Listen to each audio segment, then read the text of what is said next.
हरिओम, ओम आनंदमय, ओम शांतिमय, ओम ज्ञानमय। आप सभी दर्शकों का हमारे चैनल पर स्वागत है। आज हम लोग बीएड थर्ड सेमेस्टर के अंतर्गत स्त्री पुरुष यानी लिंग के अंतर्गत जनसंचार की क्या भूमिका होती है उसका हम लोग अध्ययन करेंगे।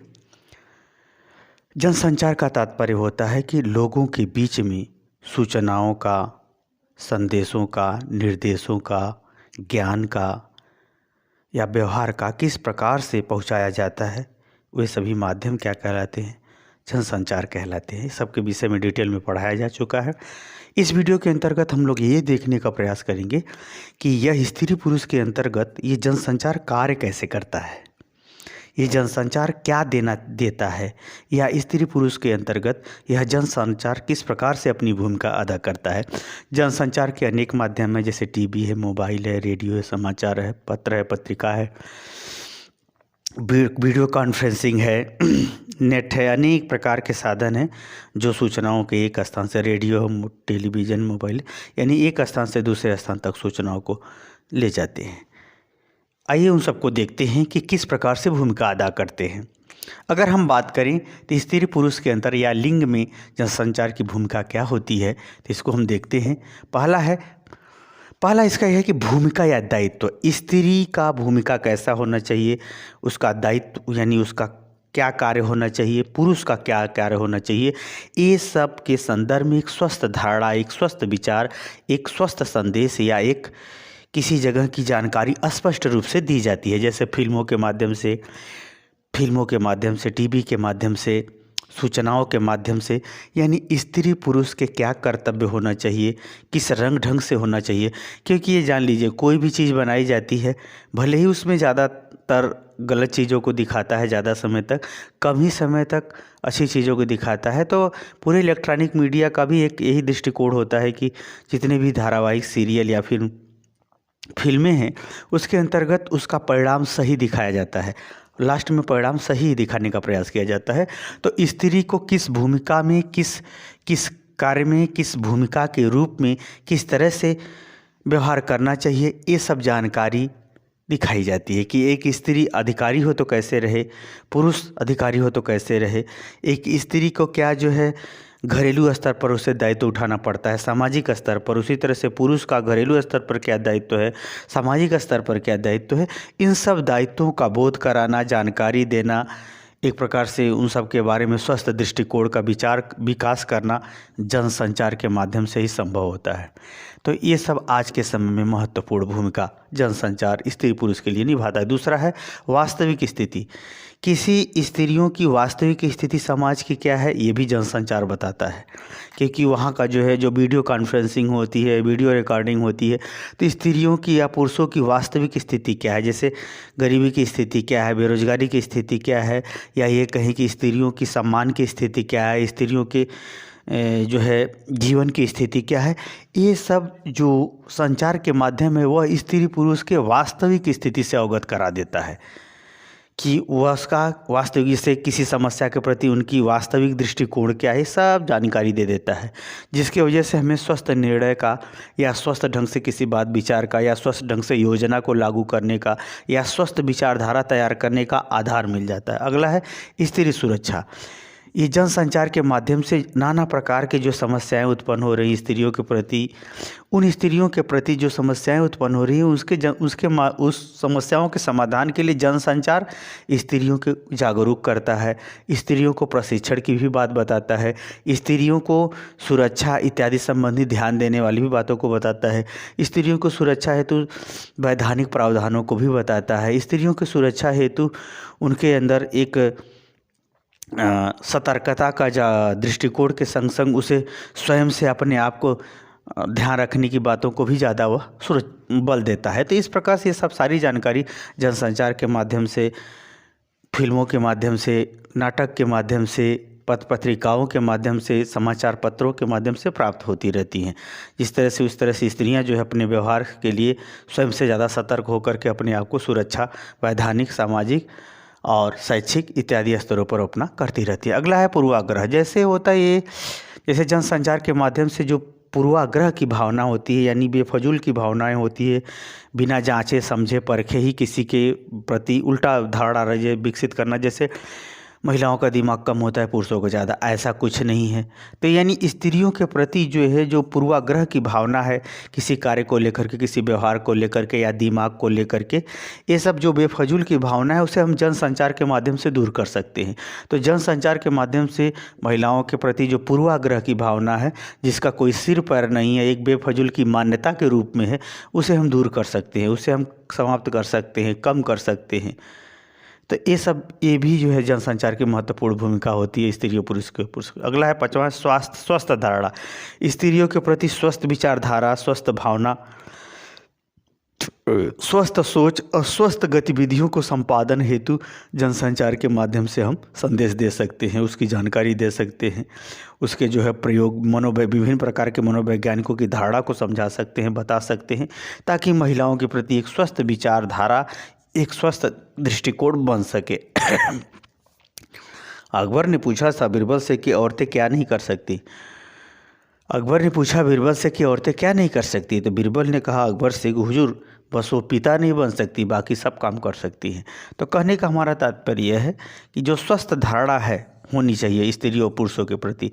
यही कारण है कि इतिहास में अगर आप देखें तो बहुत सारी स्त्रियां हैं जो युद्ध क्षेत्र में भाग लिया और काफ़ी अच्छी वीरता और अपना नाम कमाया वीरता के रूप में। अगर आगे देखें छठा कि ये जौन संचार की भूमिका, लैंगिक समस्या। लैंगिक समस्या का मतलब ये होता है स्त्री पुरुषों में समस्या, जैसे वैवाहिक में संबंध समस्या आती है, मित्रता में समस्या आती है, और उसी तरह से अन्य कार्यक्रमों में, अन्य जगह कार्यक्रमों में कोई कार्य दायित्वों को करने में जो समस्याएं आती हैं, उन लैंगिक समस्याओं को दूर करने में भी जनसंचार महत्वपूर्ण भूमिका अदा करता है।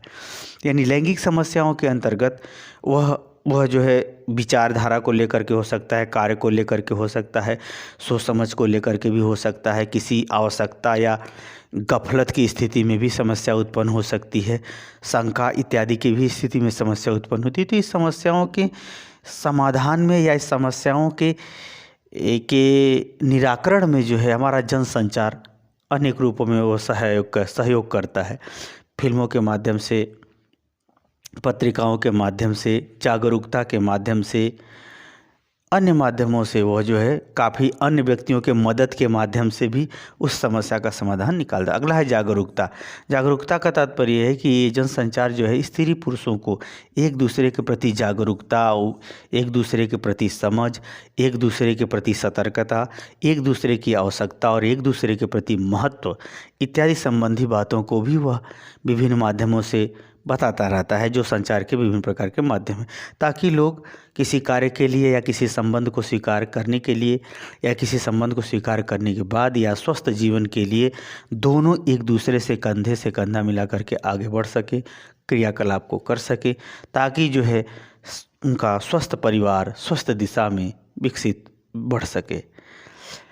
हो सके या बढ़ सके। तो ये सब बातें भी संचार के माध्यमों से, विभिन्न माध्यमों से किया जाता है या होता रहता है। अगला है स्वस्थ समाज एवं स्वस्थ लोग। जैसे अगर हम बात करें तो आज भी जो है थोड़ा सा अभी भारत में जितना जागरूकता होना चाहिए स्त्रियों में उतना नहीं है, उसको धीरे धीरे बढ़ाना चाहिए। अगर जब स्त्रियां भी वोट को समझने लगेंगी, समाज के हर चीज़ को समझने लगेंगी, क्या उचित है क्या अनुचित है, विज्ञान के और नैतिकता के कसौटी पर जब वो तौल करके देखने की क्षमता, समझने की क्षमता जब आएगी, तो जैसे दिल्ली में स्त्री पुरुष वोट करते हैं उसी तरह से वे समाज में भी, समाज की स्थिति पर भी, लोकतंत्र के स्वस्थ लोकतंत्र के निर्माण में भी वे अपना स्वस्थ दृष्टिकोण के साथ अपना मतदान दे सकेंगी, एक विचारधारा का निर्माण कर सकेंगी, या अपने लिए कानून बना सकेंगी, या अपनी मांगों को समाज के स्तर पर उचित ढंग से रखते हुए मनवा सकेंगी। तो ये सब जो है विचारधारा स्त्रियों का समाज के में या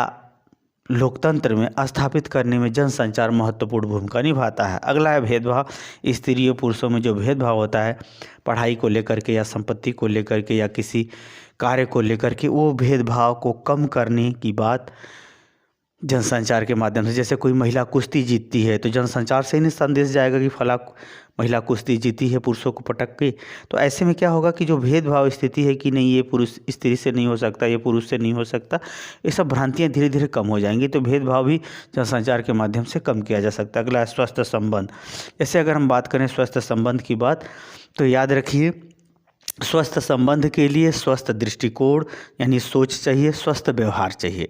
तो ये जो घरेलू समस्याएं होती हैं महिलाओं में, जो हिंसात्मक समस्याएं होती हैं, टेंशन की जो समस्याएं होती हैं, अन्य स्त्रियों में स्त्रियों के प्रति जो गलत धारणाएं या गलत सोच या गलत विचार इत्यादि की कारण से घरेलू हिंसा की जो स्थिति होती है या फिर छेड़खानी की जो स्थिति होती है, वो सब गलत कैसे है, ये सब भी, और उसका सही रूप क्या है, क्या व्यवहार होना चाहिए, ये सब भी संदेश जो है इलेक्ट्रॉनिक मीडिया के माध्यम से, प्रिंट मीडिया के माध्यम से, समाचार पत्र पत्रिका के माध्यम से, पुस्तकों के माध्यम से, शिक्षा के माध्यम से समाज में जाता है, समझाया जाता है, ताकि जो है स्त्री पुरुषों के प्रति या विभिन्न प्रकार के जो संबंध है, गुरु शिष्य का, पति पत्नी का, मित्र मित्र का, भाई बहन का, ये जितनी भी संबंध हैं वे सब संबंधों के प्रति एक स्वस्थ विचार और स्वस्थ कर्तव्य का निर्माण हो सके, ये भी जनसंचार के माध्यम से कराया जाता है। ये भी महत्वपूर्ण भूमिका होती है। अगला है आत्मनिर्भरता। ये भी बहुत महत्वपूर्ण है।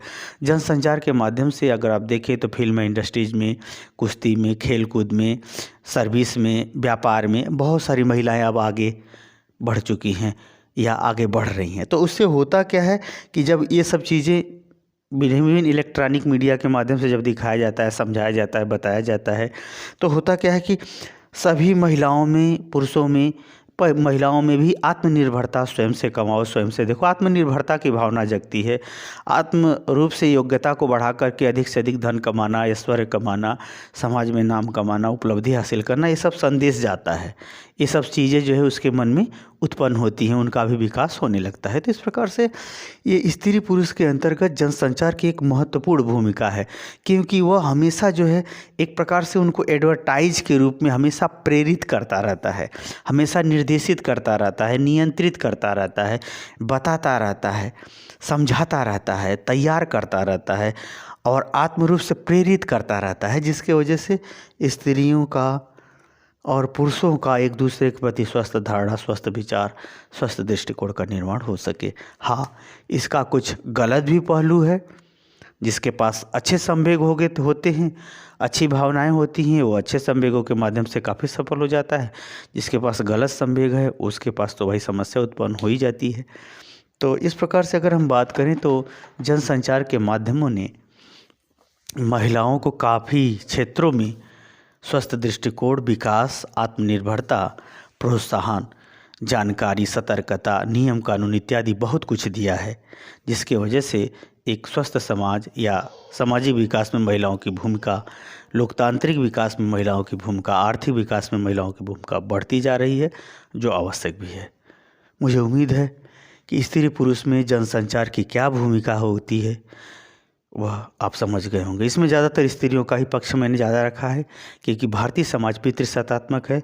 पुरुष अभी जितना विकास किया है उतनी महिलाएं विकास अभी नहीं की हैं, इसलिए इसमें ज़्यादातर महिलाओं के ही दृष्टिकोण से समझाने का प्रयास किया गया है। मुझे उम्मीद है कि आप समझ गए तो कमेंट बॉक्स में ज़रूर बताइए। साथ ही मेरे चैनल को लाइक शेयर सब्सक्राइब कीजिए। हरिओम।